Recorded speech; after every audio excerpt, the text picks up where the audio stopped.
if you're going through a breakup, then, or a breakup of a situationship, this reading was meant to find you. We're just getting started. And what do we have here? We have the Ten of Swords and the Magician card. So we are feeling the weight of this breakup. I'm getting somebody who is drained, sad, depleted, rock bottom energy here. But the Magician here may hold some truths that you are needing to hear today. So let's dive into this reading here.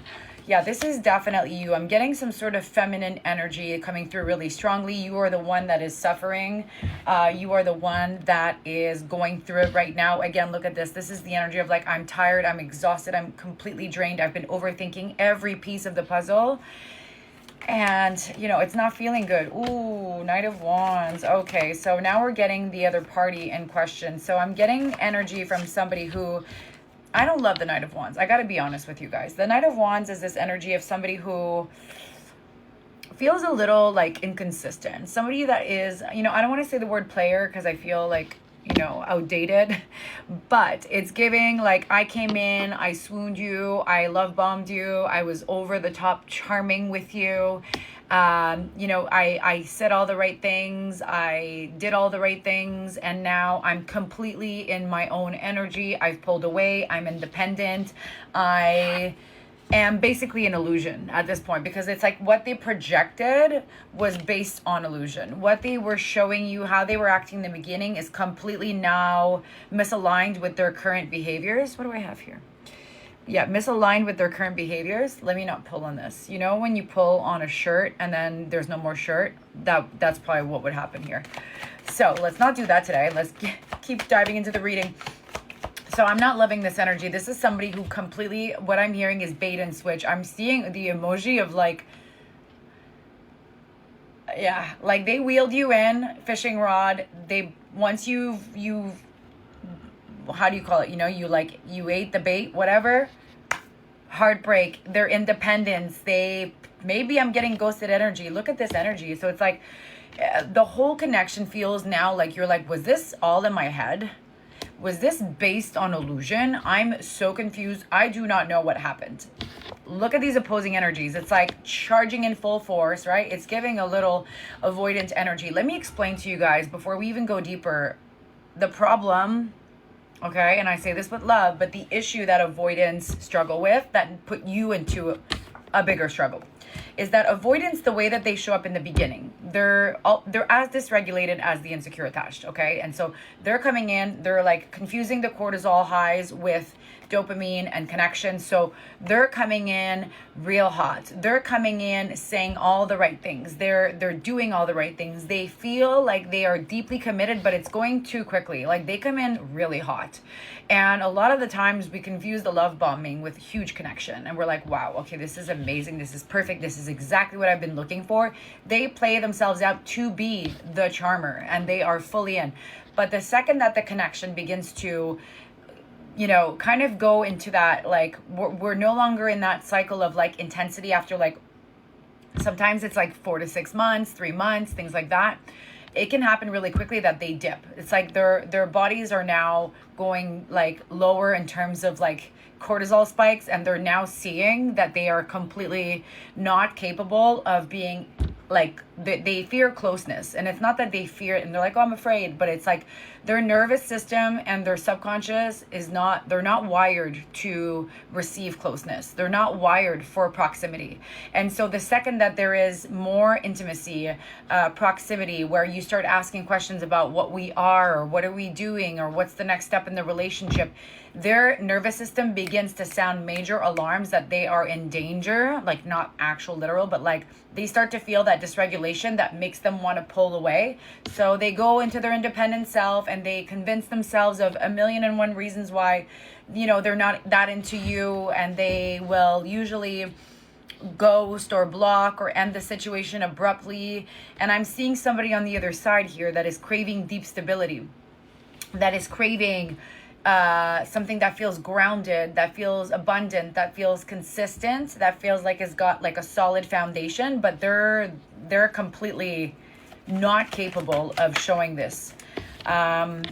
Okay, let's get more. So I think I really needed to explain this to you guys, because a lot of people that I speak to, they're like, but I don't get it. The way that this person showed up in the beginning was XYZ. And I'm like, that's the perfect avoidant pattern.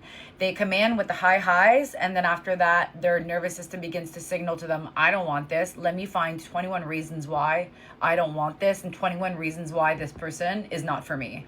And they will start scanning unconsciously for things that they don't like, things that are wrong, and they'll start isolating themselves. They'll pull away. They'll start to work more. They'll start to, hide behind things that they're needing to do and kind of make up excuses. And, the communication timelines will begin to expand. And so instead of responding in like 1 hour, they'll respond in 6. And so that's kind of the trajectory that they take to finally, eventually just pull away completely. So let's get more on this. Yeah, so there's this energy right now of like you being in the seat of, okay, there's a few things, right? We're stuck between two worlds. So we're like trying to get curious. We're trying to figure out what happened. We're trying to get curious more specifically about their behavior and, how they were showing up. And there is an invitation to get curious, but there's an invitation to dive deeper and understand how they were more towards the end rather than the beginning. So it's almost like let go of the past and how it started and look at objectively how they were treating you, like middle end, right? That will give you your truth. Because again, I'm seeing somebody that is, probably hiding in work, somebody that feels a little bit guarded. They're showing up, trying to operate from a space of logic rather than, be open in their heart. I'm getting a little selfish energy. I'm getting somebody that might be making up excuses. Hiding behind work is coming through very strongly. Or just, being busy. Like they're just like at it, and like they're choosing what it is that they feel safer in rather than, maybe work on the situation with you, if that makes sense. Insecure avoidant dynamic is no joke, but it's there to teach you something. I need more on this before I say something about third-party energy. There was third-party energy in the last reading also that I did. I haven't posted it yet. So this is interesting. Wow. Okay. So, I'm seeing somebody detached right now. Like I feel them really detached, and like it's not that they're with somebody else, but they're definitely in this era right now of like they're going out, they're socializing, they're trying to distract themselves, they're trying to move towards things that feel light and good and fulfilling instead of doing that deeper inner work, right? And addressing the core roots of the problem. They're disconnected from that. I'm seeing now your energy where this is showing to me clearly. Again, you're showing up in this feminine energy. You're needing to put down the weight of this. You're needing to potentially see, what it is that you're holding on to that extremely heavy, and where is it no longer feeling like fulfillment? Where is it no longer feeling like joy or passionate or exciting, right? Because that's a major key indicator. And of course, if you want some clarity, let's book a reading. I have some space left this week for Thursday, I believe. So if you're seeing this, before Thursday of this week, I don't know, we're the week of the 9th, you could book. If not, there's always space on a weekly basis. You have to email me though. You have to purchase it and then email me. There's something there. It's like you're being reminded of what it's supposed to feel like. It's not supposed to feel heavy. It's supposed to feel light. It's supposed to feel like someone brings you joy, passion, like connection that feels like safe and fulfilling and just like, you know what I mean? Not like intense and chaotic and like ups and downs. Like, let's get away from that. Let's get away from that. So you're being asked to move towards something that's a little more clear, more consistent.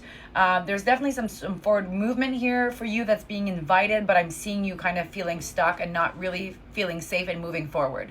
So you're being reminded to take your power back. And maybe, booking a reading will give you the clarity that you need, or if you want to book a therapy session, I'm there for that too.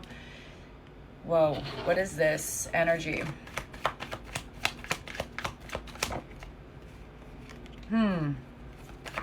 Whoa, I might have to do a part 2 for this.